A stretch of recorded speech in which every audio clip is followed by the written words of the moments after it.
9 money moves or actions to take this spring. These, I think, apply to everyone, whether you're in retirement, close to retirement, should have a broad application to this audience. These were collected from my personal experiences, things I did wrong, discussions I'm having with people. I was a retirement coach a couple years ago, talked to a couple hundred people, and a lot of common themes in there. And these 9 actions are things that would be great to do at least once a year, and so I list them here. First thing I want to say is my name is Joe. I'm 59. I retired 5 years ago.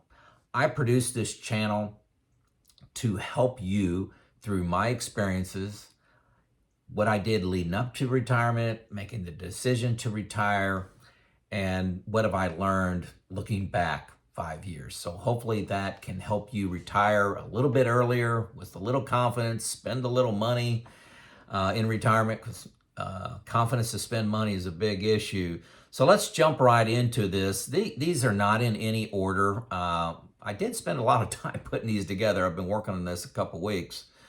I have a few projects I'm working on all at the same time. Number 1 is to consolidate accounts. You would not believe, it's almost 100% of people that I've talked to in my coaching days, this is 200 people, where they will have dozens of accounts. And the first thing they do is apologize to me on the complexity of where they got their money. They got 4 savings accounts, 2 checking accounts, 2 brokerage accounts, 4 401ks, and it's just a freaking mess. And they didn't realize it was a mess till they put everything together to show me. So most of you aren't sitting down with me or with any other external person. If you're putting together your plan, consolidate. I'm telling you, when you retire, you're going to need to be able to look at your assets and with great confidence say, I'm going to be okay to make the decision to retire. And then when the market's down 40%, I'm going to be okay. And that starts with simplicity. Okay. Everyone, like I said, apologizes to me for that. So I'm pretty confident 99% of you are in this same situation. Complexity leads to confusion and perhaps some bad decisions when there is a down market because you didn't understand things. Okay, number 2, take a deep dive into your expenses. Okay, a lot of people don't like doing this, but get into your budget, look at a couple things. I got a few specifics here that I want you to do. Get new auto and home insurance quotes.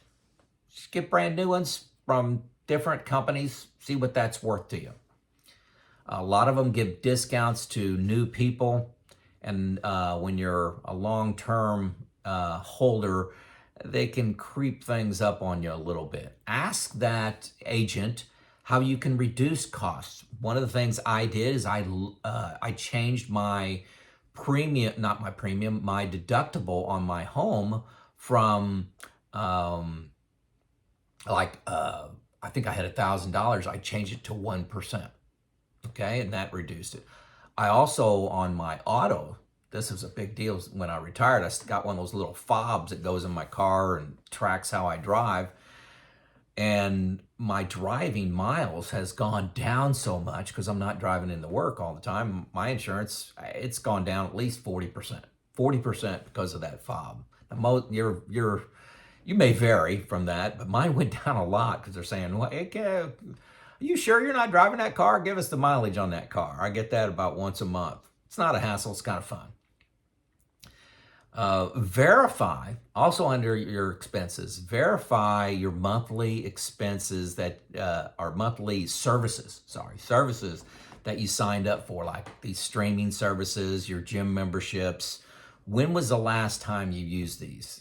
And if you haven't used it in the last 2 months, just cancel it. Monthly services that's gotten very popular in the last few years because they know most people sign up and then forget because of the chaos of life.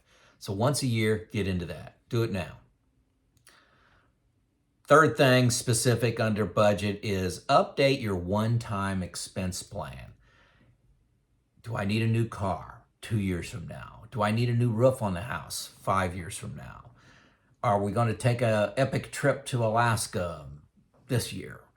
Your one-time expenses. People in retirement get shocked by one-time expenses. And that's what a lot of what makes their plan blow up. It's pretty easy to get your recurring expenses, your electric bill and food bill, all that's pretty, but your one-time expenses is a big deal. So take a deep dive into those this spring or now.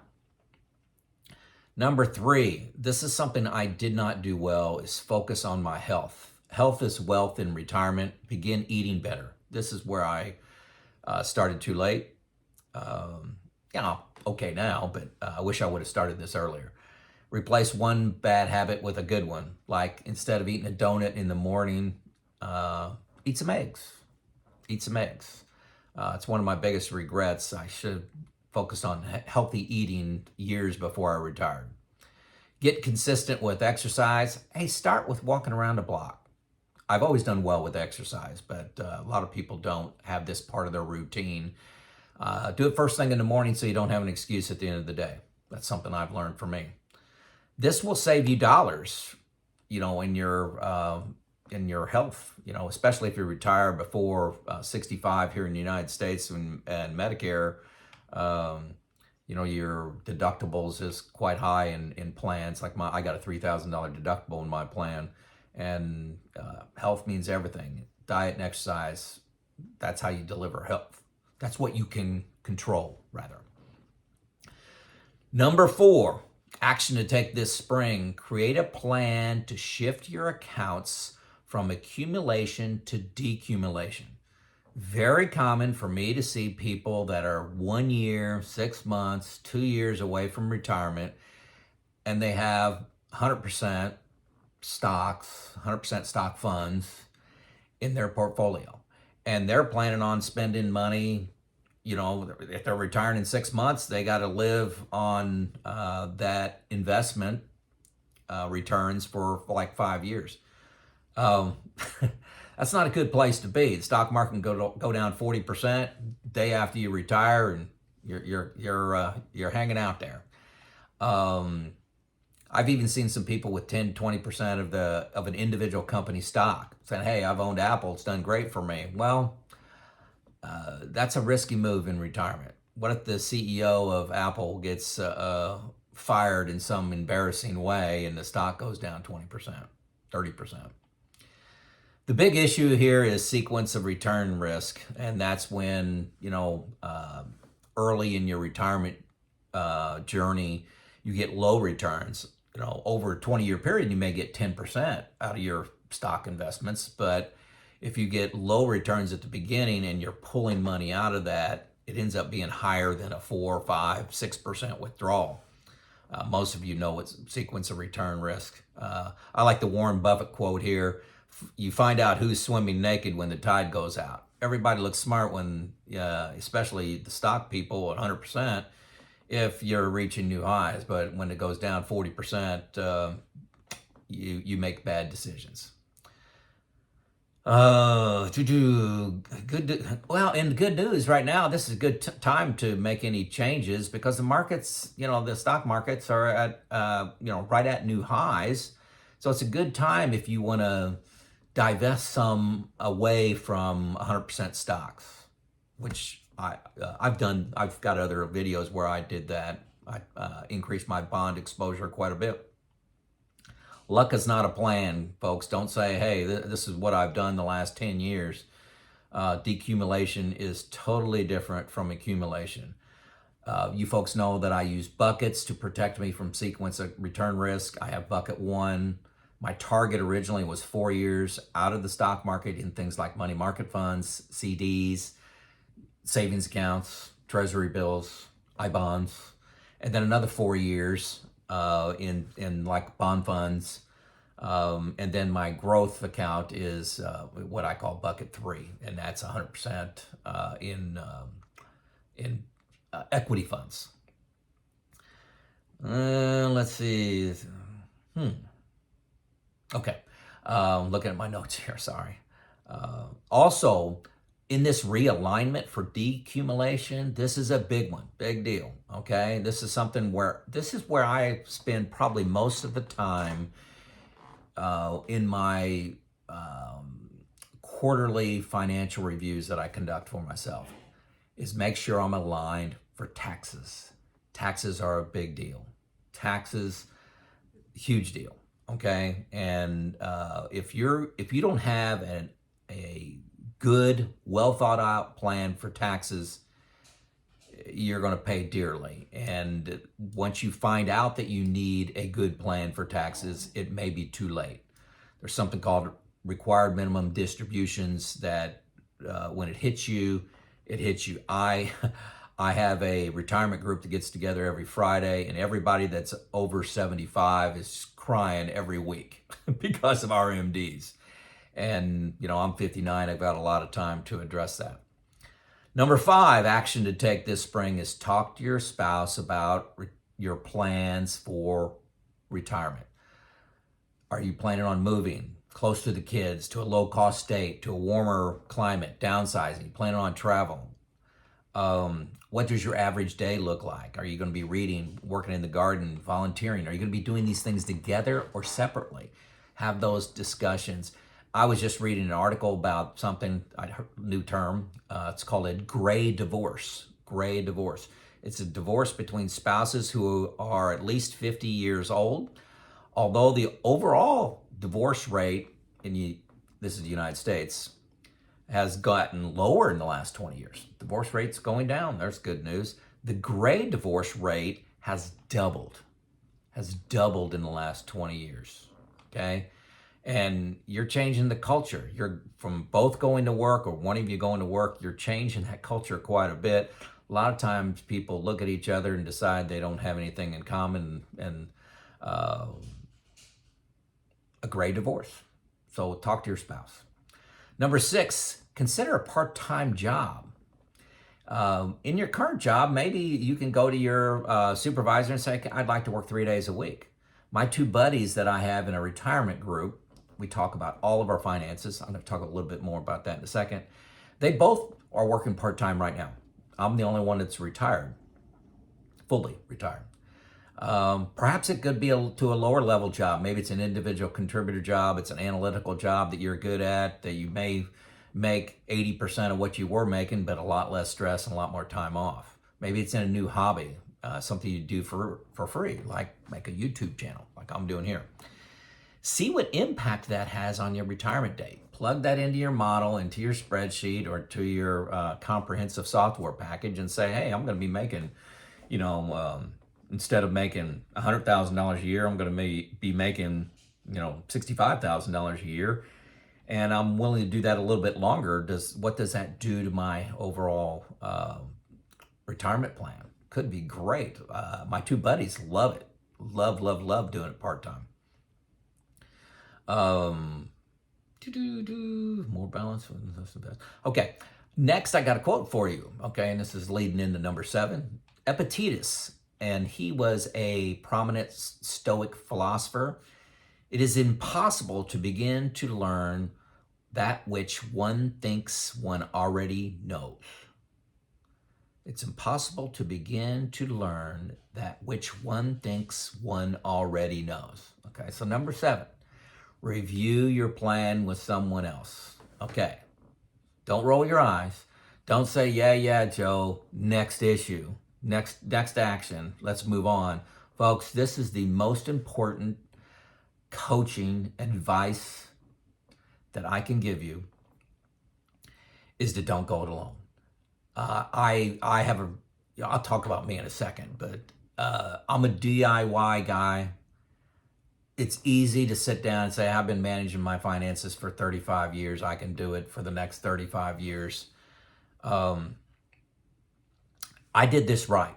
I've talked to 7 financial advisors before I retired. I have a retirement group of 2 other individuals where we share everything.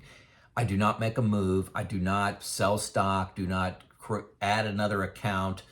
I don't buy I bonds. I don't buy money market, move shift money from my IRA, my traditional IRA, to a Roth without going to this group first. It gives me great confidence that they are there on my side. They want me to win, and they are to be contrarians to say, hey, what can go wrong? So I'm not blinded by my own excitement of a change. It's easy to be confident when you're working and when markets are up, but I'm telling you, this reviewing your plan with someone else, having a retirement group, having a financial advisor, could be the smartest thing you do is hire a financial advisor to review your plan once a year. This is by far the number one mistake I see when I talk to people about their retirement plans. They go it alone. They do it alone, and there's errors. At one time, I tracked the heirs, the 200 people. 2 of them had plans that I just said, hey, this is great. 198 of them had an average of 8 pretty sizable heirs in their plan. 8 sizable heirs in their plan. The worst had 16 in their plan. And they worked on their plan, polished up their plan, and sent it to me to look at. And it had an average of 8 mistakes in there. Oversights, errors, okay? Yeah. A loan guarantees that life is going to be your teacher. I hope that works out for you. Tax plans, Social Security timing, return assumptions, inflations. You know, I got 3 options for you here. The one I like best is to have a retirement group. I talked about that. 2 guys, intimate sharing, all expenses, where all of our accounts are. We're all doing different things. Before I make a move, I'll either pick up the phone or I'll send them an email, or we have a quarterly meeting now. We don't meet monthly. Early on, we were meeting monthly, but we got a few things settled out, and so we don't need to. Another option for you is to contact my second link below. If you hit the more under this video, there's a group called Pickle. And they give you, they're certified financial planners, and they'll give you a free 45 minutes on your topic. Your topic. You click the link, it takes you to a calendar. You sign up for Tuesday at 4 p.m. and you say, I want to talk about my time into Social Security. I want to talk about my overall plan. I want to talk about my assumptions for inflation. Whatever you want to talk about for 45 minutes, free. If you think you got a great plan, what do you got to lose? Nothing. What do you got to gain? Confidence. And good chance they're going to find an error or an oversight in your plan. Say, start a retirement group. I love that. That's my favorite. I also have I use a financial advisor. I don't have to pay him anything, nothing, assets under management or anything like that. I stay in the same fund family, and due to my balance, the one is provided for me. So I love that. Third option you got maybe is to, if you use New Retirement, it's the comprehensive software package that I purchase. They will have a one-on-one sit down with you for $250 on a coach. That's for an hour. I love it. Number 8 action you should take now. Stop depending on your spreadsheets. Okay? Again, don't roll your eyes on this and wait for number 9. This is big. I'm telling you, you have errors, oversights, and poor assumptions in your retirement plan if you're using spreadsheets. Okay? For simplicity, you may say, hey, here's a flat rate of return. Or here's a flat inflation rate. Okay? So many people do this and say, hey, I've just put in 7%, and here's what all my numbers are. You got to be better than that. You know, it's 2024. There are comprehensive software packages out there that they're the same ones that the financial advisors are using. I use New Retirement. It's the best. Okay? I'm biased. I've been buying it for 3 years now. It's the best. Particularly, there's a couple of areas that I love it. It makes everything graphical, so I can see the problem graphically. I can look out through my longevity, see what my expenses are, what my savings are, and what my taxes are year by year, okay? Taxes. are so important. Impact, you can stress test your plan in there, change inflation, change pensions, change your expenses, change everything. You can, it's just, you've got to try this program. It's the first link. I'm a massive fan, and I'm a user of New Retirement. You get 2 free weeks. It's a limited version, but it'll get you familiar with the software. Okay, I have about 5 videos where I demonstrate it. I'll try to link a couple of them here, where I demonstrate how I use it. I'm a DIY guy, and if you buy the full version, it's $120 a year, which is a steal. And I save that every month. I save 10 times that every month in what I'm doing with my taxes. Plain and simple.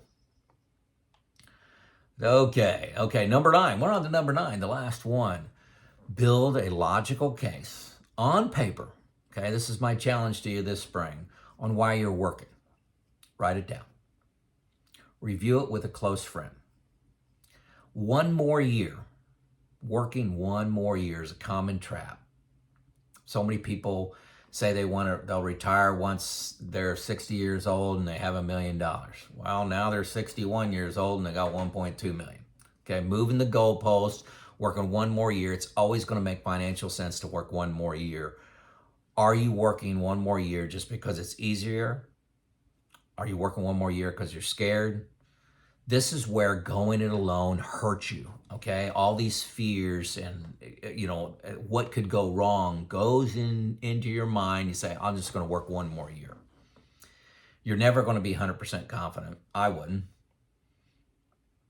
Very key to making the decision to make the leap into retirement is getting excited about something to retire to.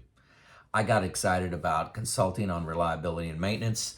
That shifted into retirement coaching, and then that shifted into this YouTube channel. You could call it work. I call it a hobby. I enjoy doing it. I do it on my schedule, on my terms. I decided that I really wanted to do that consulting at 54 instead of 64. Time is my greatest asset. It's also yours, and it's the easiest to waste. Last point I want to make, and this was an unusual week for me. I attended 3 funerals this week. One individual was 89, 90, and 86. None of them said they wish they would have worked longer. Okay? There's 9 things you can do this spring. It's Joe out.